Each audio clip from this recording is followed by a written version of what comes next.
Got the 266 SE firewood saw.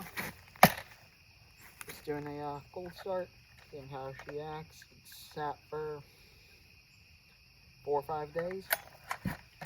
See how she starts. See if the crankstone stuff really help.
Not super happy with how that started, but I also think that might have been on me.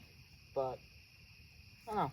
Got another couple days before more parts get here, so we'll see how she acts. But held the tune. Crank seals aren't leaking, no air leaks. Can't complain too much.